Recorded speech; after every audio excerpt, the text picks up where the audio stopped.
as to how I changed from an evolutionist to a creationist. It's a very difficult story for me to tell, and I always tell it very reluctantly. So if I stammer here in the beginning a little bit, you must excuse me as I get over it. I don't like digging it all up again. But there are occasions when it is important to show people how God has led in one's life. And so I have to start the story with the very beginning.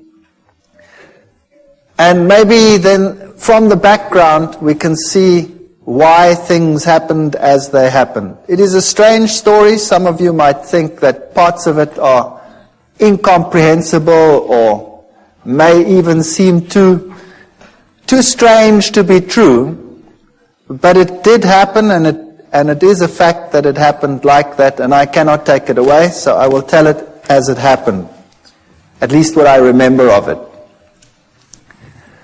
I was born in a family where my mother was a very staunch, solid Lutheran. She was very faithful in her religion. And my father was a Roman Catholic, and he was very faithful in his religion as well. In those days, it was before the days of Vatican II, and Protestants that were not Catholics were considered to be lost according to Roman Catholic doctrine. But in marriages between Protestants and Catholics, it was essential that the Catholic counterpart in that marriage was to promise that the children would be raised Catholic. And my mother accepted that, and she knew that I would be raised Catholic, and I was raised Catholic. And there was never any argument about religion in our house. My father and my mother respected each other. My father had a couple of problems with the church at one stage because of this marriage, but they overcame them, and then no problem concerning religion ever cropped up in our house. And when I was still quite young, I was about 8 or 7 years old, my mother became ill, and she was diagnosed as having cancer. And they actually gave her a relatively short time to live. They said she would have about 3 to 4 months to live. But she was a very tough lady, and she managed to stretch that to about 4 years. She died when I was 12 years old. But those 4 years were very, very miserable years. She really suffered more than anybody else that I have personally been in contact with. She lost one part of her body after the other. They had to do mastectomies, and then they took out part of her intestines, and she had to have colostomies. And eventually she just lost more and more and more, and she had one operation after the other. In those days, they weren't as sophisticated as they are today. They burnt her under the radium treatment. They forgot her there. They had to peel off black pieces. So she really suffered tremendously. And through all this, she never, ever, ever gave up her faith. And I was very attached to my mother. But because of all the problems in the house, and a mother that was on the verge of death for a long time, over a 4-year period, there was also quite a bit of tension in the house. Now, while at school, I received religious instruction, of course. I was in a Protestant, largely Protestant school. It was the German school. And I received religious instruction separately. The Catholics went to the nun, and she gave religious instructions. Now, I've met some very nice nuns in my life. And I've met nuns that are really gentle and soft people and are very nice to everyone around them. But this particular one, where I received religious instruction, was a very hard person, according to my youthful experience that I had at that time. And she would constantly tell me that it was such a sad thing that my mother, who being Protestant, would not see the kingdom of heaven, but that she would roast in hell forever and ever. And I resented this very much because I was very fond of my mother, particularly since she had such suffering in her life. And this carried on for about 4 years, while my mother was sick. And the more it carried on, the more rebellious I became about the teachings that I was confronted with. I used to attend church very regularly. I had to go to church every Sunday with my father. I went through all the things like communion and all the things that Catholics do. And I became so resentful in the end that I used to be incredibly cheeky in the religious instruction class. And I was then thrown out of the class and told that I was to sit outside in the courtyard. And then for a few years I had living hell in that school because the headmaster was somehow in cahoots with all of this, and whenever he spotted me, he used to thrash me. And I used to take this quite well. I can be quite arrogant, or I used to be very arrogant. Maybe not quite so much anymore, but if you bonks me on the bean, maybe the old man will surface. I don't know. I fight against him all the time. And he used to thrash me, and I remember distinctly I used to bend down, and he used to hit me 1, 2, 3 times, and I used to ask him, "Are you finished yet, or is your arm lame? What's the matter with you?" And he used to get so angry that he used to really whack me, and when he got to 6, then I'd say, "1 more please, because then I can take you to court. You're only allowed to hit me 6 times. That's the law." So I wasn't very popular.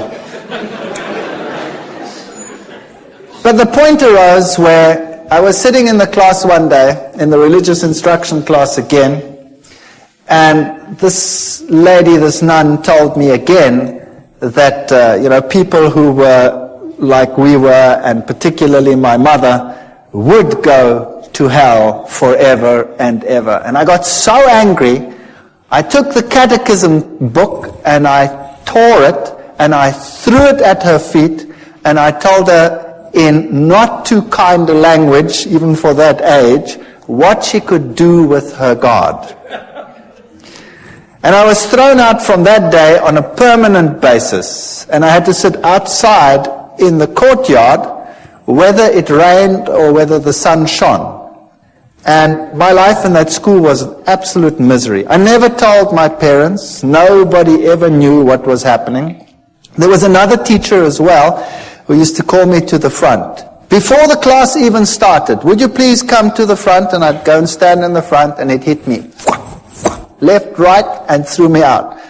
So I was being thrown out of 2 sessions on a regular basis, and I became an impossible child. I used to sit up in the trees when they come and look for me, the teachers, and I'd have these pine cones, and I used to throw them.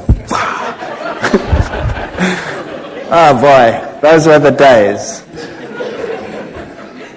In any case, my mother finally didn't make it when I was 12 years old, and she died. And then from that time onwards, my home life totally disintegrated. My father married another lady who was a typical stepmother, sort of a fairy tale stepmother. She wouldn't have me around at all, and I was probably impossible, I will admit that. So I was carted off to hostels, and I wasn't allowed to then attend school either anymore. I was supposed to leave school and go into a trade. And that's when I woke up and I decided, no ways, and I don't want to do this. So I managed to persuade some relatives, and I went to another school. And I went through my school life, and I did all right, not too hot, but not too bad either. And then I went to the military, and then finally to the university. But from the age of 12, I never trusted or believed in God at all anymore. As far as I was concerned, if he did exist, he was a dragon, and I wanted nothing to do with him. And when I came to university, there I studied science and I studied zoology, and I thought this was the greatest thing since sliced bread. And there I found out about the whole evolution theory, and I was at a university that was the bastion of evolution. Evolution was dished up for all meals. Every class had an evolutionary basis. And it's amazing because it started off as a religious university, and it has a big theology school, and yet the science faculty was incredibly secular, and in terms of its teachings, very, very evolutionary.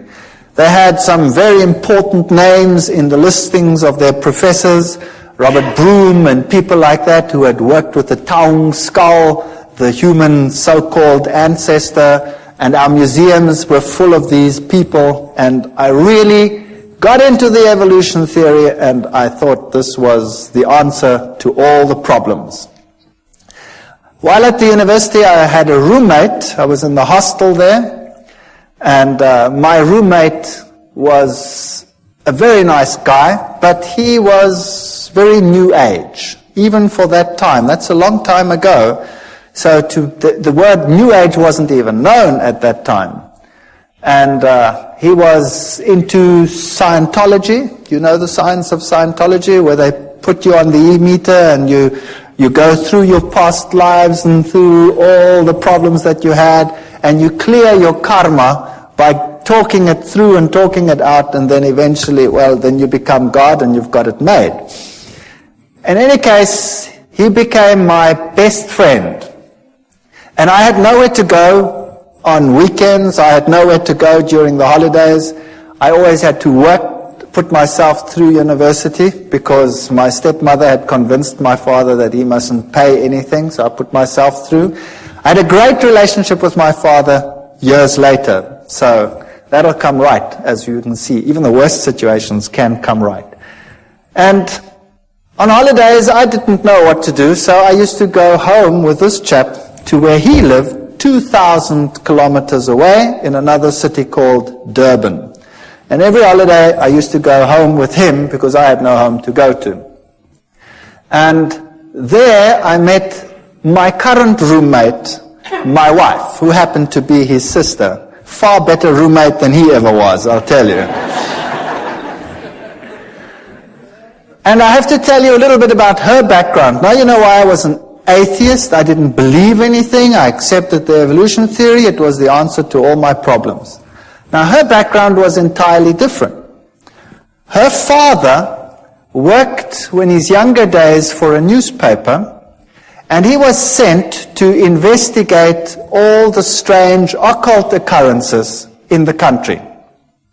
So he worked for this newspaper, and he had his team and his infrared cameras and all the stuff that you need, and he toured the country from one strange occurrence to the other. He was very skeptical. He believed nothing. He thought it was a big joke, and seances were a big joke and a big fake.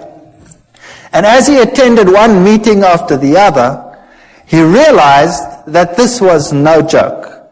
When he started investigating some of the strange events, and he'd put up a camera at one seance, he was putting up cameras, and he was always looking underneath for hidden mics and what have you, and something grabbed him. There was nobody that grabbed him, but something grabbed him and beat him up to such an extent that he had an egg-sized boil on the top of his head and was lucky to get away with it with his life. Now, when that happens to you, you start thinking, well, there was some hidden microphone that did that. And he came into situations which were so strange that he became involved in them later. Situations like a house where, when the little child had been sent to bed, the shoes would come walking through the room. And another situation where a newborn baby used to scream hysterically, and when the parents came in, they'd always used to find the baby on top of the cupboard, newborn baby, out of the cot, on top of a cupboard, and they'd walk up and just manage to save the child as it fell down. Now he went to that house and he sealed every single window, and he had his guards outside because he thought, somebody was playing the fool. And he kept the lock and he waited there, and sure enough the child screamed and he went in, and there the child was on top of the cupboard, and he just caught it as it fell down. There was other occasions when in a certain house human excrement was flying around. And he sat in this house and it started howling, and the human excrement started flying against all the walls.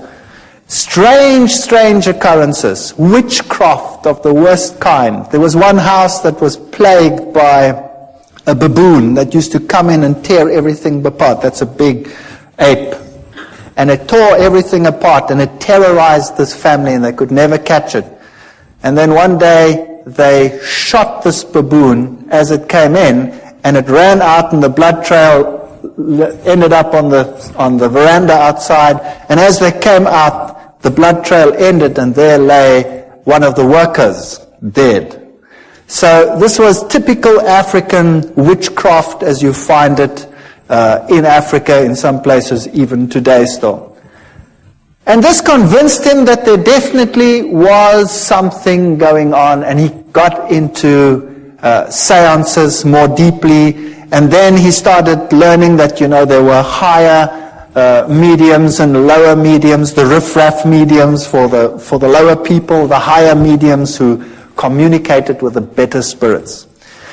And this is how he became involved in this type of thing, and then eventually he moved into the New Age sort of movement and became very high up in this sort of agenda. He wrote books on it, and he was very well received in those circles. Later in life, my wife's parents got divorced, and he married a person, a lady, who was also very, very high up in the New Age movement. In fact, she is one of the instructors in the Course of Miracles. She teaches people how to become Christs and to perform miracles. Incredibly evil situations sometimes in that house, and the occurrences that happened in my wife's house as a child were very strange indeed. They would have one chair where there was always someone sitting breathing heavily. And they had a cane that used to go walking and a rattling and sort of things like that. She grew up with this situation. To her it was nothing. She was used to it.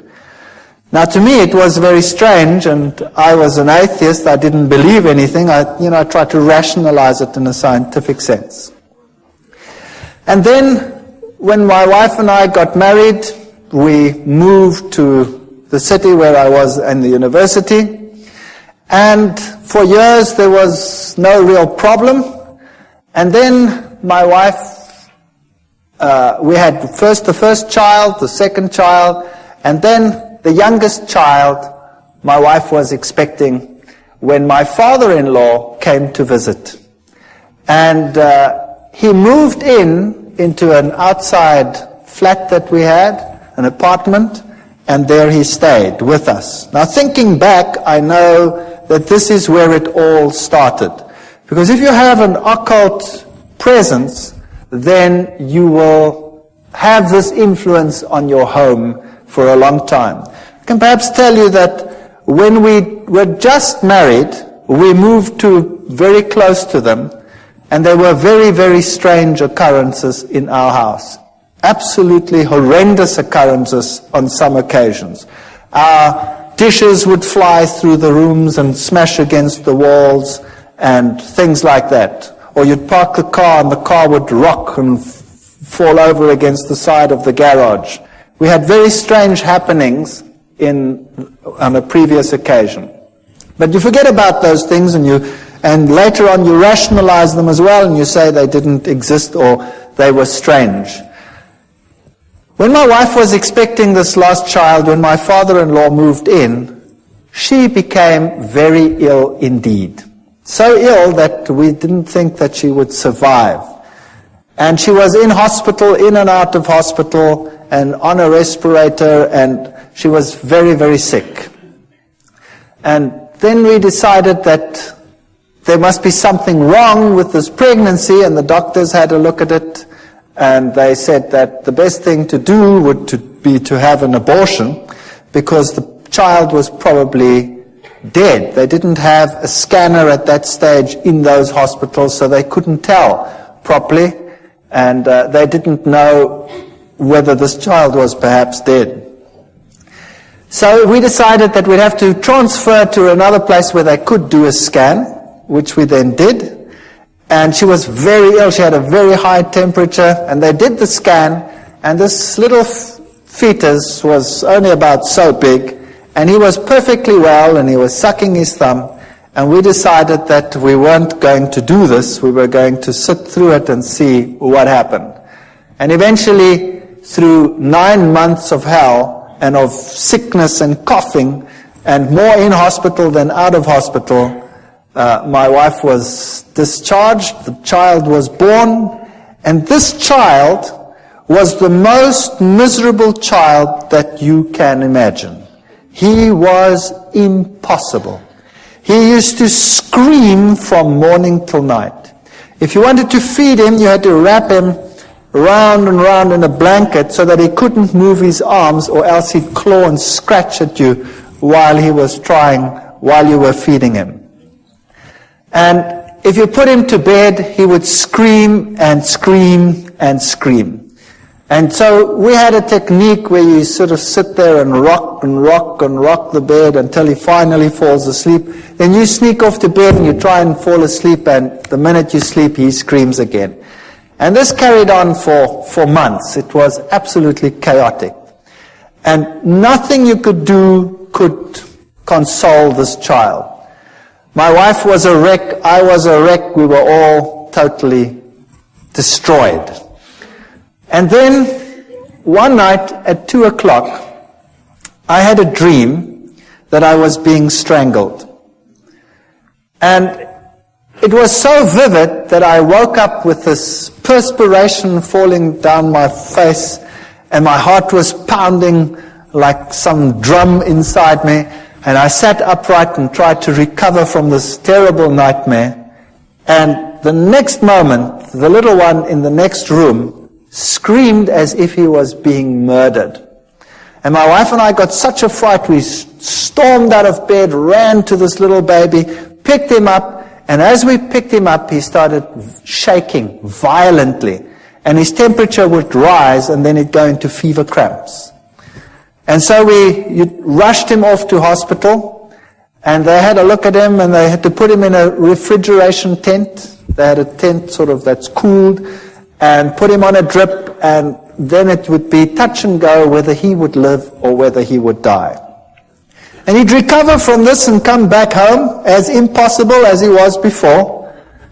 And it would go fine for about 2, 3, 4 weeks. I can't remember what the gap was in between. And then precisely 2 o'clock at night, exactly 2 o'clock, it was uncanny. We had a clock on our bed, and it was a display clock, so you could see exactly 1400 hours and 2 o'clock, whatever it was, 2 o'clock in the morning. That's when I woke up with this terrible feeling that I was being strangled. And I shake my wife and said, I've just had that terrible dream again. And then the little one would scream in the next room, and we'd run and we'd pick him up, and the same thing would happen. It was so bad that we would think that we wouldn't make it to hospital, the child would die. There was nothing you could do. As soon as he started the screaming, his temperature would just rise. And it would just go so high that he would fall unconscious.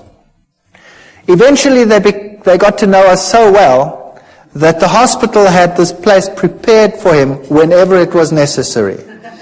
They didn't know what was the matter with him. They could never find out. On one occasion, the doctor said they have to do a lumbar puncture because there must be something wrong with his cerebrospinal fluid. Maybe he has some brain infection that is causing this.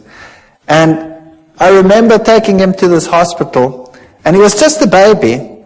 And afterwards he screamed so that my wife became quite hysterical. When the doctors came out, they said, this is incredible. There were 4 adults that had to hold this child down He was less than a year old, and the 4 adults had to hold him down because he was plucking them around.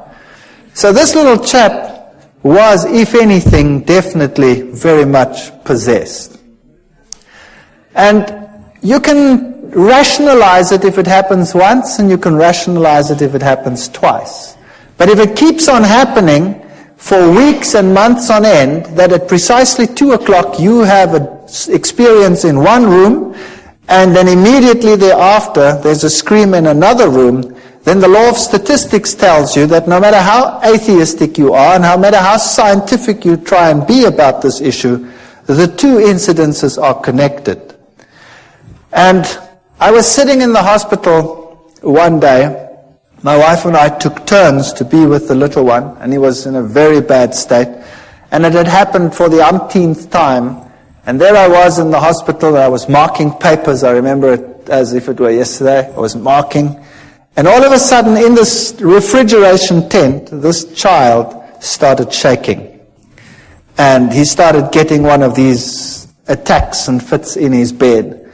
So I went and ran and called the nurse, and I picked him up. And he shook so that he tore the drips out. Now, this child had been on so many drips that they couldn't find the veins anymore on his arms or on his legs, so they had to put it into the veins here on the head. And he shook so that they tore out. Now I've got this child in his fit, and I've got this child with his thing torn out, and he tore the vein completely, so the blood was running down his face. And it was such a horrible sight that I went crazy. I couldn't handle this. And eventually he calmed down, and they put him back in the tent, and they got the drip back in, and he managed to survive the night. But that night I sat there and I said to myself, what can I do? There is no medical help. Nothing can help us. And the two incidences must be connected. Where do I find help for this situation? And they tell me, once a Catholic, always a Catholic. And as I was sitting there that night in that hospital, mulling over these things, the images of the Catholic Church and its power over demons, and the film The Exorcist was just in circuit. And I thought to myself, perhaps I can go back to my old church and ask them to help me. So I made a resolution that I would do that because I had no other way out. And the next day I went to the Catholic Church, and the Catholic priest was sitting in his room, and I remember this as well too. He had the glass there, and there was a brandy bottle there, and he wasn't too sober. And I went up to him and I said to him, I'm a Roman Catholic, but I don't come to church, and I have a problem. And he said, well, what is your problem? He was very nice. And I said to him, well, I'm an atheist and I'm a scientist. I don't want to talk about this thing like that. And I sort of ummed and ahed, and I said, well, I have a problem at home. He says, well, what kind of problem? I said, well, it's a problem concerning strange happenings in my home. And he says, oh, no, I want nothing to do with that. And he said, it's not my field. Give me your name, give me your telephone number, we'll come back to you. So I gave him my name and my telephone number. All I'd said was, I have strange happenings in my home. That's it. And I went home and I thought, well, that was a lot of help. Thank you very much. And I wasn't home very long when I got a call from another priest. And this one sounded very sophisticated. And he told me whether I would like to meet him at a monastery nearby. So I went to the monastery, and there was this old man. And he was so impressive. He really made such a powerful impression upon me. He told me to sit down, and then he started to tell me what the problem in my home was. And my mouth fell open. If there was a fly, it would have gone straight in. He told me there was a problem in my house, that Satan was trying to kill my son. and that we were being terrorized. And I said to him, that's impossible. How do you know that? I never said anything to anyone. He says, never mind how I know. I also know, he said, that the problem in your home is so severe that it will take the highest levels of action in order to get rid of it. And we will also have to say a mass in your house. And then he said to me, it is illegal for me just to say a mass in any house. To say a mass in a private house, I need to have permission from the bishop. And I already have it. Here it is. And there was the signed permission from the bishop to say a mass in my house. He knew beforehand what was going to happen. He knew beforehand that he needed the permission. And everything was arranged before I even told them what the problem was. Now that blew me out of the water. Then I said to him, fair enough, then you can come to my house and you can do whatever you have to do. But I have a problem in that I was am an atheist. And I haven't been to the church. And now you're going to say mass and all these things in my house. And, I've been a bad boy all these years. And he said, but surely you won't be an atheist anymore. And I said, what about my wife? She's not even Catholic. She's Dutch Reformed. He says, no problem. So he came and he spoke to my wife, and my wife was as impressed as I was. Very impressed. And he said, take me through the house. And we went through the house, and when we got into the little one's room, all of a sudden, he started falling around. And he couldn't stand anymore, this old man. And I stood there behind him, and I was sort of doing this behind him, like they do on the stage in some of these ministries where the guys fall out and they don't know which way they're going to fall. Well, it happened there as well, and here he was, shaking and perspiring and really being battered. And eventually it calmed down, and we went to the other rooms, and then we came into our bedroom, and he was thrown around again, but not as bad as in the little one's room. And then he said to me, the little one's room is the worst place in your house.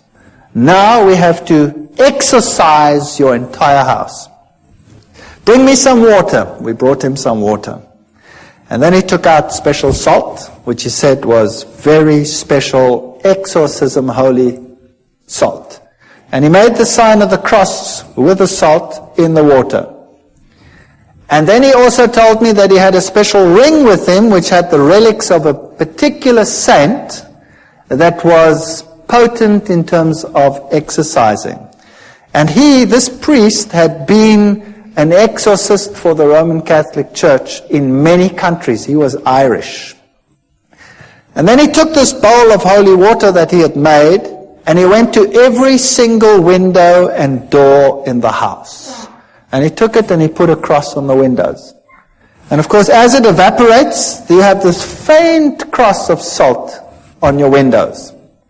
And he went through the entire house with this holy water, and then he put the holy water down. And he said, now we tell the Mass here in this child's room.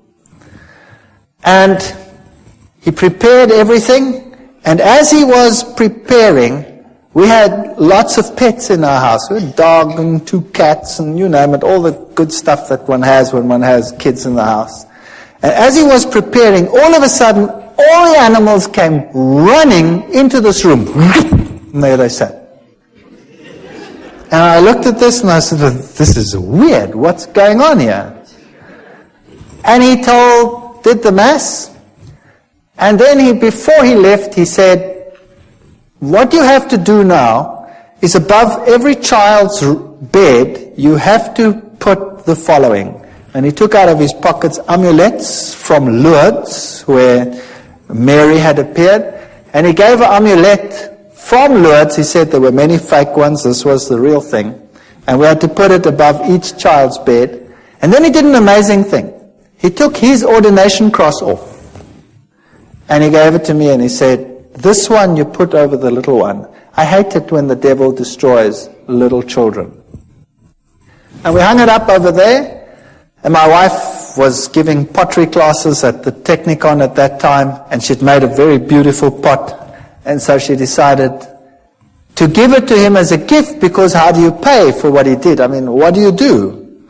So she gave this to him as a gift, and he said, this gift is so precious, I'm going to give it to the nuns that are in a certain monastery where they never ever come out and see civilization.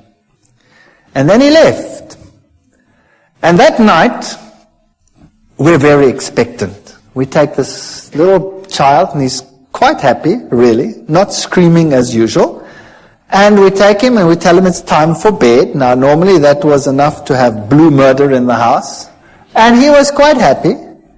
And we put him into this bed. Now, he was only just starting to toddle. And we put him into the bed. And this child had always, when you put him into bed, gone into a fetal position and started bashing away and screaming and going blood red and going totally crazy. That night, we put him into the bed, and he rolled onto his back and laughed. And he put his arms out like that, and he did goo-goo sounds like little kids do, and he fell asleep. And for the first time in his life, he slept right through the night. And the next night, he slept right through the night. And the next night, and the next night, and the next night, and the next week, and the next month.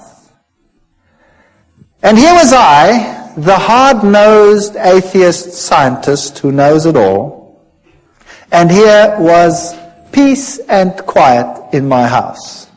And then I realized that I do not know it all at all. And I said to myself, now what am I going to do? Here is a major problem in my house, and the church solves the problem. Now, am I going to ignore it? Or am I going to say, there is a God, and I have a responsibility towards this God? And I wrestled with this for a number of months. I really wrestled with it, and my wife wrestled with it. And then I said, well, I have no choice. I have to go back to the church. Fortunately, my oldest son was at the point where he has to go to communion classes, so that gave me an alibi to go to church. So I went to church, and one or two students, it's a small university town, still say, what are you doing here? I said, well, my son has to go to communion, you see. And I started going to church, and I became quite involved in the church again. Every Sunday, faithfully, everybody went to church. And my wife started saying that this is the way to go. She also wants to go to church, but she didn't get herself quite that far yet. And because there was such peace and harmony in the house, we became more relaxed. And one day I was sitting there and I thought to myself, this house needs a change. And typical German, I said to my wife, if we did this and that and the other, then, we could do something with this house. And I climbed into the roof and looked what was a bearing wall and what was not a bearing wall, and then I just took a sledgehammer and smashed out everything that irritated me. And we decided to restructure the whole house, which we did. I managed to accumulate some money, and I wasn't in great problems. And then we redid our entire house. And during the process, I had to go and see a man for the kitchen. I wasn't really involved in the church yet. I'm sort of in the stage of, I don't really know, but. And the man who did the kitchen came and said to me, by the way, I walk with the Lord. And I still remember distinctly thinking, oh brother, another one who walks with the Lord. And I said to him, okay, that's fair enough. You walk with the Lord. I was very cheeky. You walk with the Lord, but I just want a kitchen. Is that okay? And he said, yeah, okay, that's okay. But can I give you this? And he gave me a pamphlet. And, well, he was a nice guy, and, I stood with the pamphlet, and I put it in a drawer. And I said, well, I'll read it later. And then he put the kitchen in, the house was finished, and when this was all done, I started going back to the church. And this carried on for a period of 1 year. And I faithfully went to church regularly. And I always sat there on a Sunday morning and I marveled at all the things that I knew were happening in the Catholic Church. I went through the catechism again as my son went through the catechism.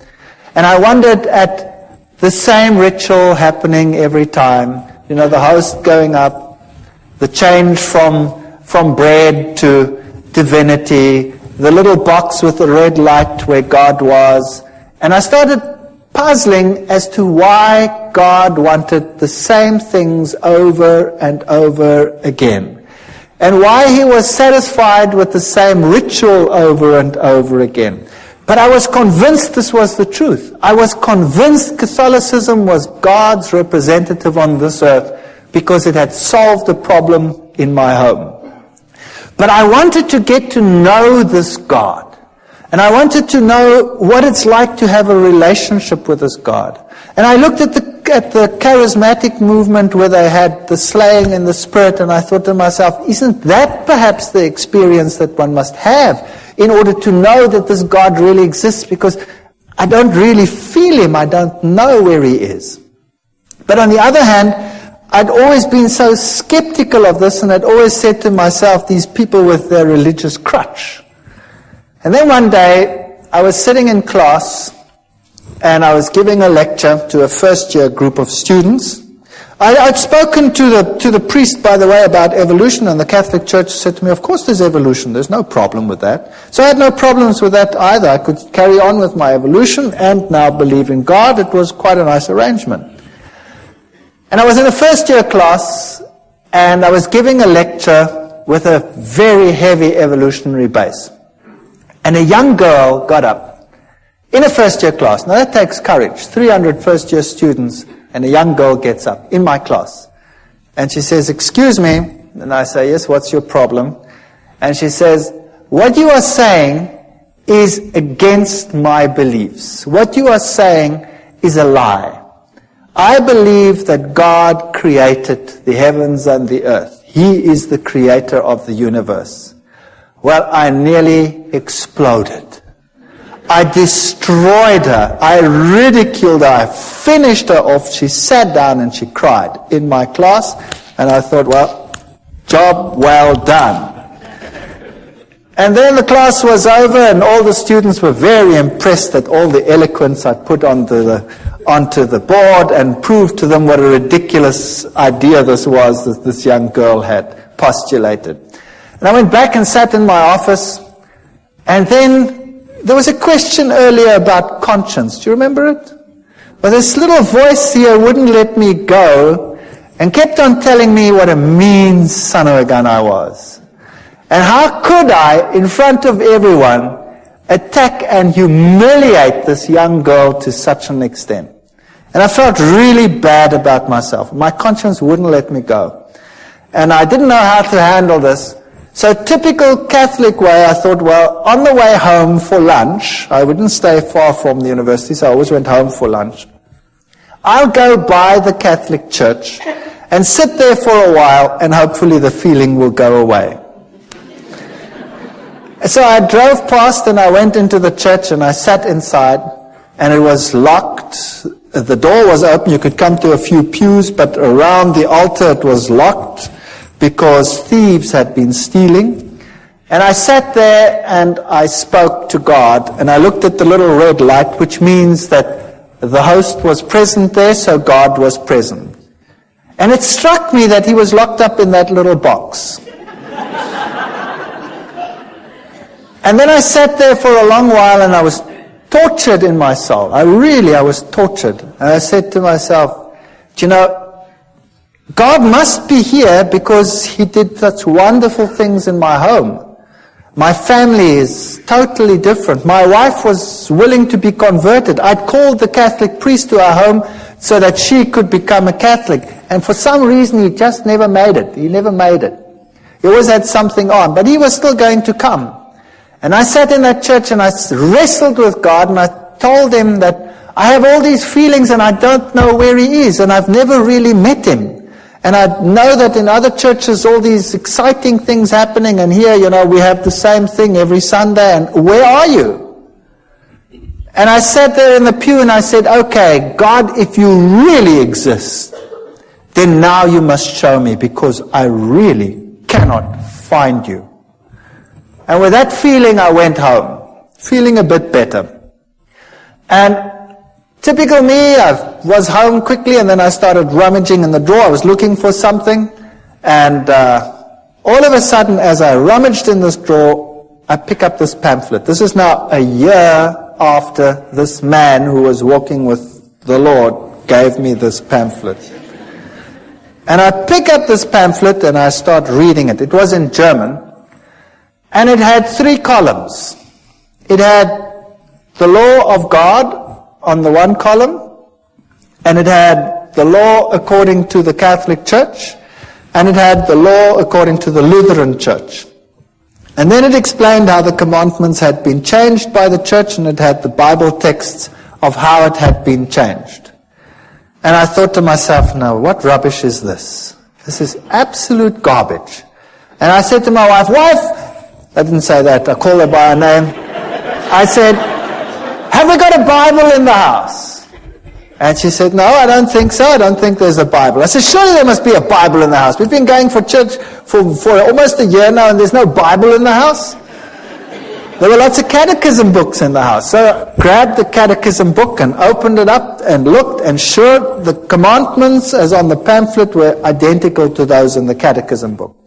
And then I remembered an old box that an old lady that had died had left me. And I put it in the garage after having sorted out some of the things. And I remembered there were a whole lot of books, and I knew that little old ladies probably would have Bibles. So I went outside in the garage, rummaged in this box, and sure enough, here was an old Bible, an old German Bible. So I went inside and opened it up, and there it was. The 10 Commandments were totally different to what they were in the catechism book. And this puzzled me. So after 1 year, I phoned this cabinet maker, and I said to him, remember me a year ago, you put a kitchen in for me? He says, you know what? I have been trying to phone you all day. I had this feeling I must phone you, but I don't know why. What's the matter? I said, will you please come round? You left me a pamphlet that I want to talk to you about it. After 1 year. And he came round, and he was a nice guy. And we started talking, and then we started talking about the scriptures and about the Bible, and we started talking about the book of Daniel and the prophecies pertaining to Daniel chapter 7, and I went through it with him, and we wrote, and we worked till about 3 o'clock in the morning. And he came the next day and the next day, and in 3 days we'd gone through Daniel and Revelation, all the historic facts and all these things, and I wouldn't believe a word of it. And then I decided that the only way we're going to resolve this is if I check whether every one of those facts is really so. Whether those kingdoms and those kings and all these things are really so. So I went back to the university, to the history department, the theology department. I got everything that I could lay my hands on, and I checked and verified, and it was really so. And then I started finding out that the little horn of Daniel chapter 7, if you take it as the Bible says, can be none other than the Roman Catholic Church. What a shock that was to my system. Then I got the Protestant view of the little horn being Antiochus Epiphanes IV, and I went through all of that and found out, but it can't be him because none of the criteria fit. And also how the scripture had been changed on some of these points. But to be fair, I invited the Roman Catholic priest to my home. And I said, would you please come to my home? I have to talk to you on an issue. And he came. And my wife was there and I was there. And I took the Bible and I took the chapters in Daniel and I went through with it in detail, and I showed him the change of the commandments and all these things. And then he said to me, I can't talk to you on this issue because I'm not into scripture at all. And I was stunned. Here was a priest and he was not into scripture. He says, we have some specialists who are into scripture. But it doesn't make any sense to me, he says. And then he left. And then I had the ministers of other churches, and we argued right sometimes till the late hours of the night as to what the little horn was. And every time they come back to Antiochus Epiphanes, I'd show them, but it can't be because he comes after Rome, etc. It can't be in Greek times. And eventually they would all leave as well and say it can't be any other way. So I was confronted with this tremendous dilemma. And then the worst thing of all was, we started talking about the Sabbath, this other man and I. And we went through the whole Sabbath thing, and then I said to him, but this is ridiculous. How can you keep a commandment which you keep because the Lord created in 6 days, the heavens, the earth, the sea, and all that in them is? That's ludicrous. Everything came into existence through evolution. And he said, no. It came into existence through creation. God created it. And the little girl pops up into my mind. And I said to him, but that's rubbish. He says, I'll prove it to you. I said, you try. And he tried. The next day he was at my house with a pile of books like this. All on creationism. And he gave them to me. And I remember going through those books. I was sitting in my office. I used to give my class and run back. And I went through those books very quickly. And I gave them back to him in a very short time period and said, there are your books. And he says, what do you think? I said, I've never read so much garbage in all my life. So he said, not to worry, and he brought me another pile like that. And I went through that lot, and it was so confusing and so full of garbage. So I gave it back to him. And I said, it's so unscientific, I cannot accept this. So we argued about God being a creator or not a creator, and I would kill him with science. I had all the terminology. I was a lecturer. I was an evolutionist. I knew what to tell these people. I've been trained to wipe out people who oppose, the scientist on any of these fields. And he got so frustrated with me. And then one day he was so frustrated, he says, you know what? I said, what? He says, I haven't got a problem with evolution creation. You have a problem. You solve it.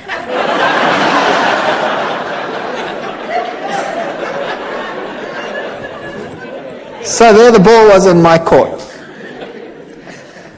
In the meantime, things were happening again in my house. The little one would again become miserable every time it was time for bedtime.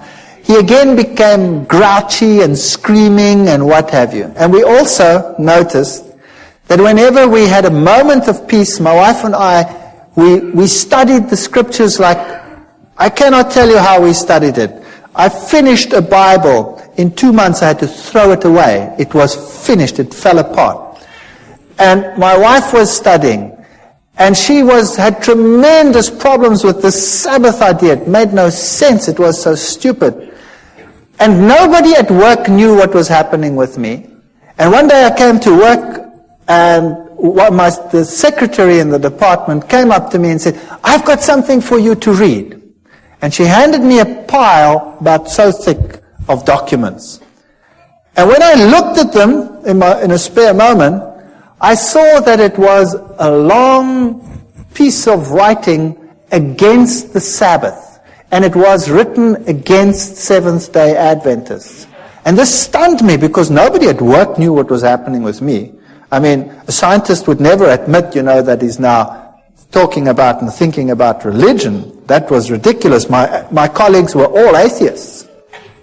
And I took this and I thought to myself, no, what am I going to do with this? I haven't got time with this. I'm wrestling with evolution. So I gave it to my wife. And I said, here's fodder. You go through this. Maybe there's a way out of all this. And she meticulously went through every statement. It was really a thick, thick thing written against it. And while I was wrestling with evolution, she was wrestling with that. And then one day she said to me, I've been through every single statement they have. And every single one, I've put it next to the Bible. And every time, this is the word of man and the Bible has something else to say. So this document here has now convinced me that the Sabbath must be right. That was something. So a document written against the Sabbath proved to her that the Sabbath was actually very important and right. But I still had a problem. a major problem. I couldn't accept it because I'm not going to keep a day for creation that took 6 billion years, let alone 6 days. And the ball was in my court, and at that stage, everything started going wrong again in my house. And when we picked up the Bible, the little one would go hysterical. Whenever we had a spare moment, he would go hysterical. And eventually, he took a bottle of wine, we'd been drinking wine, and he smashed it. I wasn't in the room at the time, but I just heard the glass breaking. And then we came out and he was walking all over the glass. And his feet were cut to shreds. His big toe was almost severed. So back to hospital, they sewed the toe back on, and it was a nightmare from then onwards in our house. And I was wrestling with the Sabbath issue. And I stood in the library one day. We had the biggest evolution-based library in the Southern Hemisphere at that university. And I said to myself, there must be a solution. And I said in my mind, God, if there is something wrong with this theory of evolution, then I haven't found it yet, then you must show me. Because nobody else can show me. And I went into this library, took out a book, and as I walked out the door, a colleague stopped me and he said, hold it. There's another book you must take, which is the same book as that one, but the new edition, it's on the back shelf. Very strange. So I went to the back and I took that edition as well. I took them both and I went to my office. And then I started reading. But I started reading them both at the same time. And then as I looked at the one, the old edition would say that there is a major problem with the cetaceans, with the whales, because they appear suddenly in the fossil record fully formed. And there is no evidence that the one gave rise to the other. The new edition would couch it all in scientific terminology, would say cetaceans have an ancient origin and evolved from such and such to such and such and such and such and such and such. And I went through them, one model after the other, and the old one would admit to the problem, the new one would never admit to the problem. And that's when I started thinking, wait, there's something wrong here. There's something fishy here. And whenever I went into the library, it was if some miracle would happen. I would take out something, and the very next thing I would take would be exactly the opposite on the same issue. And very quickly I had a big pile. And then I was giving classes at that time in genetics, and I started thinking about this. And then I started working out this genetic thing, and much as like we did over here. And I started thinking about what are the problems. Let me now objectively, just for once, sit down and think, what are the problems? And I came up with such a pile of problems that it stunned me.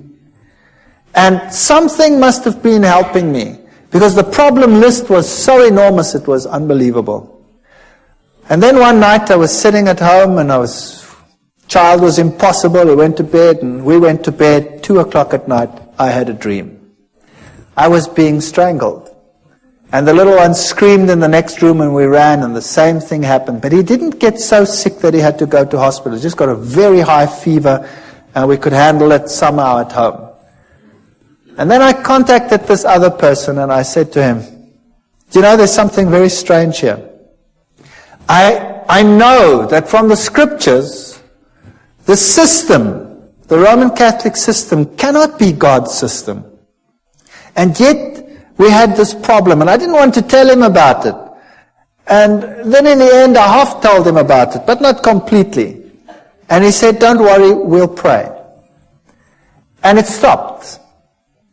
And then a week later, it happened again at 2 o'clock. And what had happened, unbeknown to me, he had gotten a number of people together and told them to pray at 2 o'clock every night. Get up. And they set their alarms judiciously and got up at 2 o'clock and prayed for a family they didn't even know. And there was total quiet in which we could really study our Bibles in peace and quiet.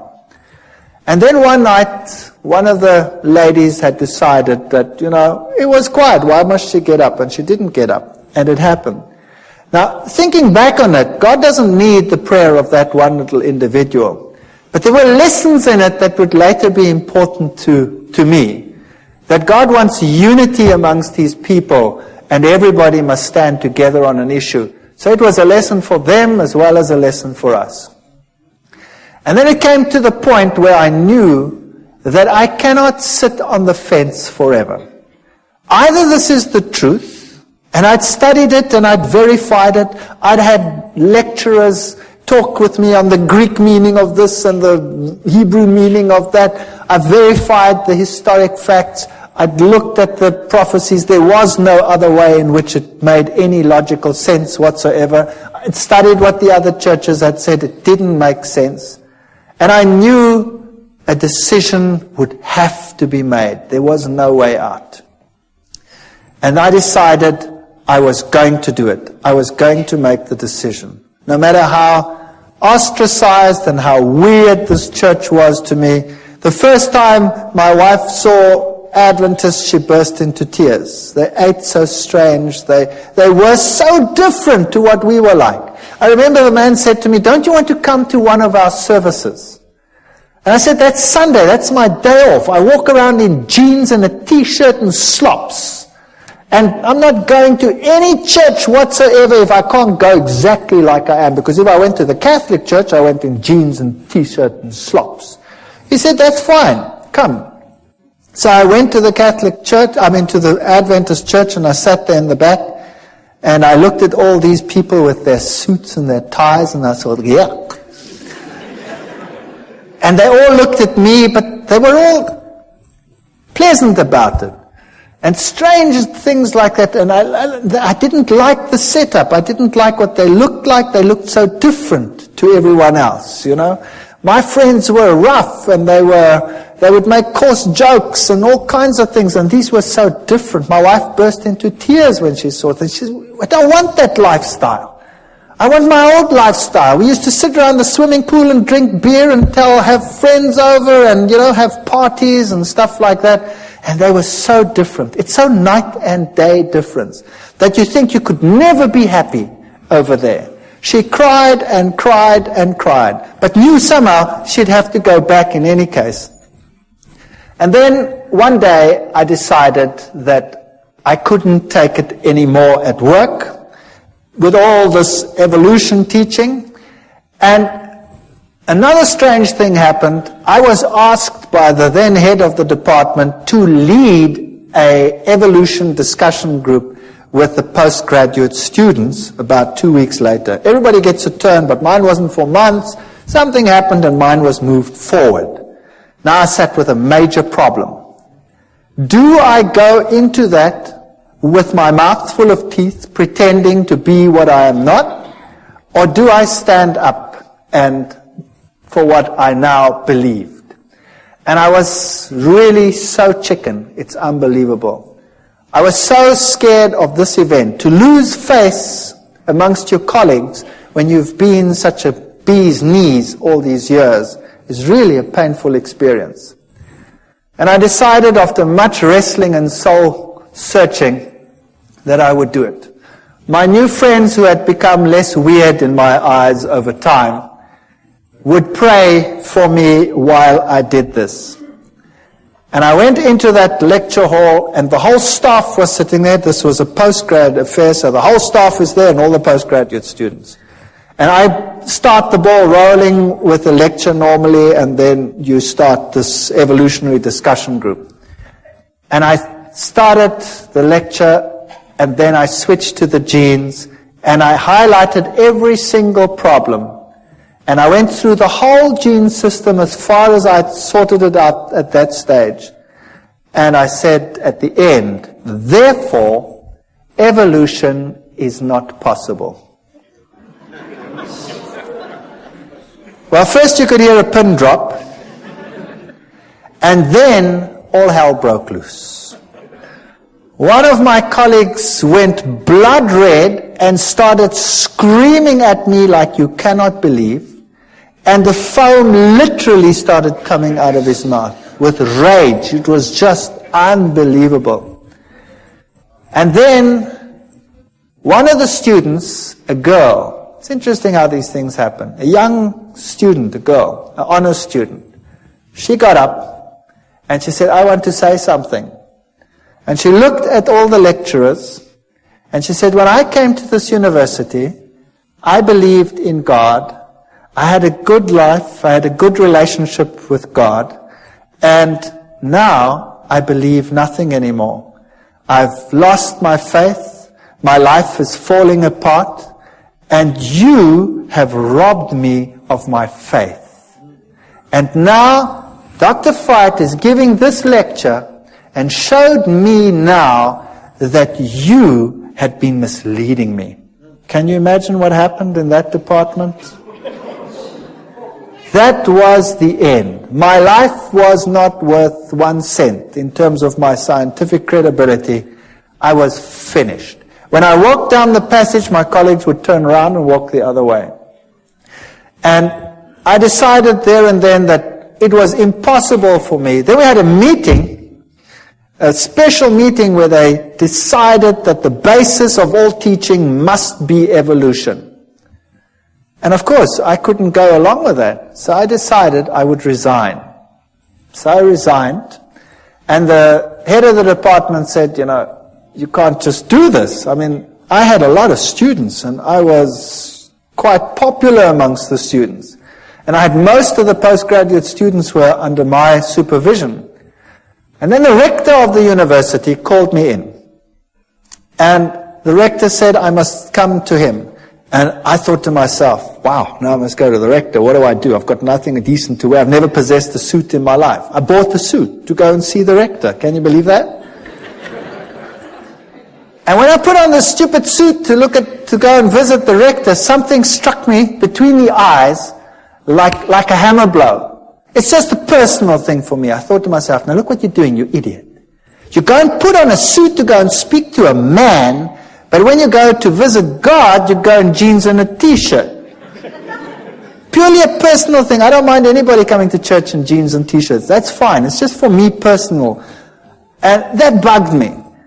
And then I went to the rector's office and I sat there opposite the rector and we started talking. And he talked with me for 1 hour. And it was very difficult for the university to get rid of me because I had all these students. And we started talking, and then eventually he said, what if you decided that you do not rock the boat anymore? Then, we could give you something better. Well, that would be a professorship. I was a pretty young guy. I would just about be the youngest professor in the university. And I looked at him and I said to him, the price is too high. And I will leave in any case. And then he says, that's very interesting. By the way, who do you think has the truth? And there I sat, my mouth full of teeth. Do I admit that I believe that some little sect that everybody detests has the truth? And do I say this to a man who has this high position in this university and in the government at large? And I said to him, religion, Christ, the churches, whatever. I can't even remember what I said. And he said to me, no, that's not what I want to know. I want to know from you, who do you say has the truth? We went through the same ritual again. And he stopped me and he says, no, I don't want to know that. I want to know from you, who do you think has the truth? And I started off with this again, and in the back of my mind I heard this terrible cock crowing. 3 times I thought,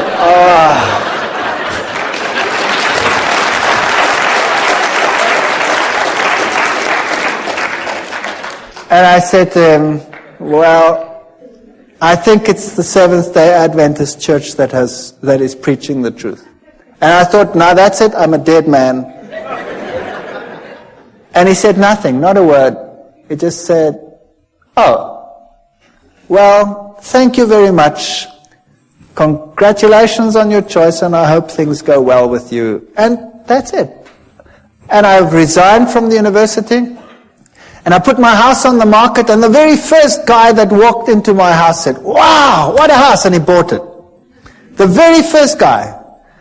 And there I had this money, and I knew now my scientific credibility in the world was over.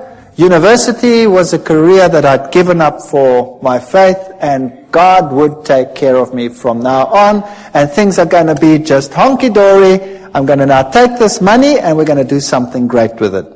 We're going to start a little farm somewhere, and we're going to get people to come, and we're going to witness, and we're going to do great things with all this money. And I got some guys together, and we started this thing. And then we planted wheat, and the wheat grew like crazy. And it stood so high that the farmers in the entire district came and said, "You guys, you were at university, you know something special." And I said, "Well, no, we're doing exactly the same thing you're doing," but I think to myself, it's because we're walking with God now. That's why our grain is so much higher than yours. If you would do the same thing, then your grain would also be better. You see, once a Christian, boy, everything will go just great. And I was quite happy to be out of the university, and we moved out to this place, and we started this whole thing going. And then our money was all invested in the land, and we had invested lots more money on loans and things for whatever is necessary to put in the wheat crops and all this sort of thing. And then a flock of birds arrived, such as you have never seen in your entire life. And they ignored all the farms with the little wheats on them, but they sat on mine and made it home. And they were just stubbles. And then, you name it, it went wrong. Sanctions came in against South Africa at that time. The economy was totally destroyed. Interest rates that had been at 3 and 4% shot up to 28, 30, 36% in some cases. And loans that were nothing to repay became a total nightmare. And the only means of making money was taken away, and we were totally destroyed. Everything I ever possessed was gone with the wave of a wand. It just ran through my fingers. And all the crutches that I'd been leaning on were gone. And the birds ate my fields. And I said to God, "How can you do this to me? How can you destroy me? How can you allow this to happen? And I have no means of supporting myself. I have nothing. My scientific credibility is zero. I can never go back to my previous job. I'm finished." And it got worse. And it got worse. And eventually we had nothing left. No food, no nothing. And my wife and I and the children, we sat down and we talked about it, and we decided, if this was the truth, and I don't believe that all the things that had happened were from the other side. You see, when I made my decision, that child of mine had changed. He became a totally different child. Whereas before, he wasn't sick, but he had a dark, somber look in his face. He changed to such an extent that he became the sweetest, nicest child in our entire home. He became a pleasure to live with. And I knew that what had happened before was a ruse. I know the Bible says Beelzebub wouldn't drive out Beelzebub. But what had happened in my house is that he wasn't driven out by Beelzebub. When the Catholic Church had come and done its thing, Satan had told his demons, stand back. And when you stand back and allow the child to lie back and relax, they will be ensnared twice as much as they were before. And it happened. But after we made our decision, this child was completely cured. He is the most spiritual of all my children. And he is so different that I knew that had to be from God. It was a totally different ball game. The other interesting thing that happened was That same Catholic priest, after all this time, more than a year, out of the blue, while I was wrestling with this decision, phoned me. And I picked up the phone and I said, "Hi." And he says, "I'm Father so-and-so." And I said, "Yes, that's strange. Why are you calling me?" And he said to me, "You know your father who's dead? Your father is having terrific problems out there in purgatory." It's true, he said that. And I said to him, "But how do you know?" Having done the study on the state of the dead and all these things and knowing what happened, I said to him, "How do you know?" He says, "The nuns that never see the world, they have been told by the other side that your father is in trouble and he is in trouble because of you. And you had better get back to the church quickly. And you had better start praying and having masses said so that this problem will go away." And I said, "Thank you very much for the information," and put the phone down and remember thinking, "You're too late, devil. You are too late." That man was a nice man, and he is deceived, I know. And the Lord will hopefully lead him to a better life and a better understanding one day. But here I was on this farm with no money, no means, no nothing, destroyed career, no chance of getting back, ostracized, laughing stock of the academic world, and no money. And we knelt down and we claimed every promise in the Bible and said, "Lord, you have promised you will take care of all our needs. You have promised that the children of a righteous man will never be seen begging in the street. There is no way out of the dilemma that we have. There is no money, there's no food, there's nothing. But we believe your promises." And we wrote a letter, and we put it down in writing, all the promises, and said, "You cannot lie. Therefore, these promises must be for us. And if our life out here is destroyed and our farm is destroyed, then so be it. There must be something else that you have in mind." And then we went to bed. And the next morning at 8 o'clock, the phone rang, and a professor from another university phoned me and said one of his colleagues has got a major problem and has to go away and has to take extended leave for a year. And they need someone to replace immediately, and the subject being taught is exactly the same field that I was in. And I said to him, "Well, what do you want me to do?"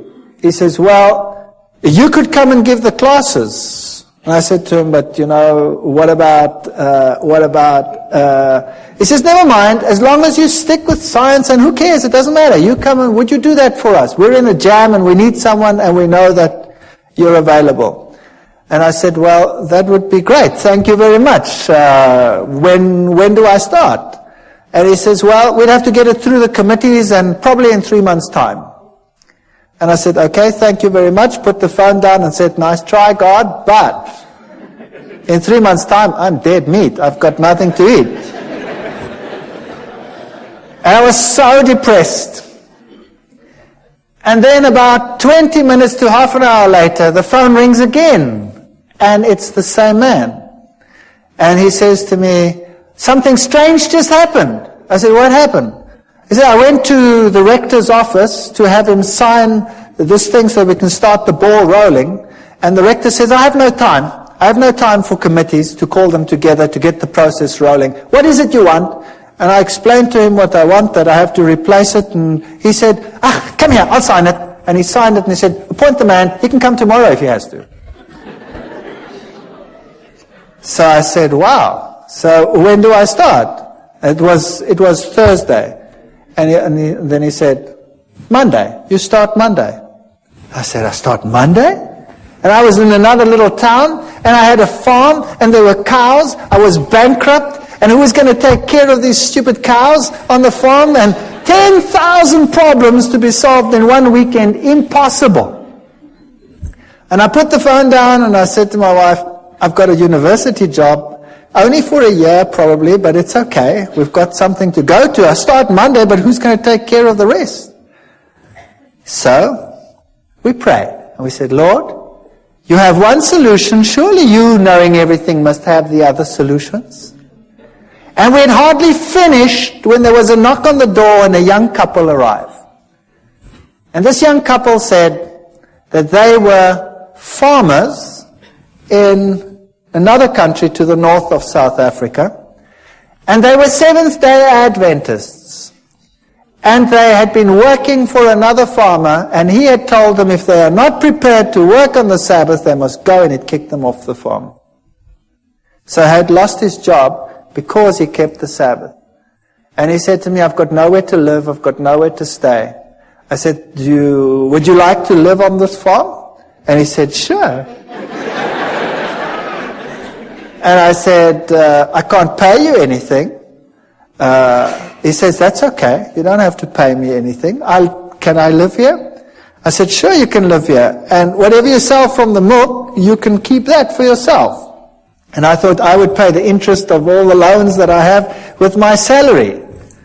And it was solved within 24 hours. There was a man on the farm who wanted to live there for nothing and take care of the farm and live off the proceeds. And I had a job at the university. And I went to this university and I started teaching. And for the first few weeks, of course, I had no salary, no money. Also, another miracle within that same period, I got a house in the middle of a month, and I didn't have to pay till the end of the month. My kids went to school, and they got clothing, school clothes. They wear uniforms in my country. All the clothes, all the sizes. We'll put it on the bill at the end of the month. But I had not 1 cent to even buy a little bit of food to carry on. And then I got into the car, and I don't tell people that I'm in financial trouble.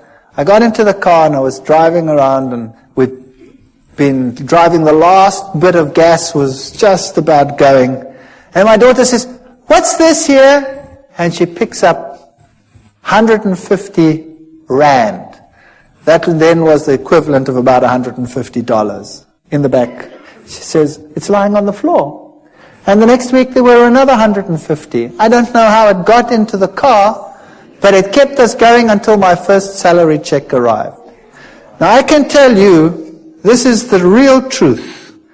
There were times when we had very hard times, when we had virtually no money. All my money went into interest payments. And there were times when we really ran out and had no food whatsoever. And I remember one day sitting around a table with no food, praying to the Lord and thanking Him for what we were about to receive. And this is the truth. When there was a ring on the door and we went outside and there was no one, but there was a basket full of food on the floor. And this is a fact.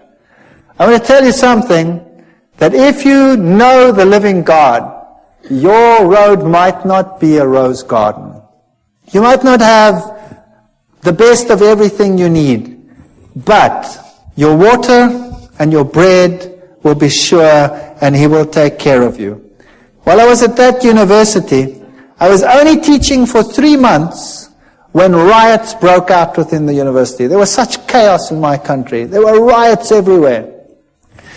The rector ordered postponement of the exams, and then it didn't fit the timetable. Somehow it didn't fit. And one day I had to write earlier, and all my exams were on that day. And this head of department called me in then, and I said to him, what must I do now? I've finished here. I've done everything that I must do. And for 6 weeks there's nothing going on, just riots on this campus, no exams. I've got no exams coming. What must I do? He says, go away, go to the moon for all I care, and come back in 6 weeks. And in the meantime, somebody had arranged for me to go away for 6 weeks to the United States and to other places to look at all the petrified forests and things in the world. And I'd said to him, forget it, it's impossible. I've just started a job. I can't go and tell the man I want to go away for 6 weeks. And there were the 6 weeks. And I could go on this study tour. You saw many of the slides here. I could tell you one story after the other. I could keep you busy all night.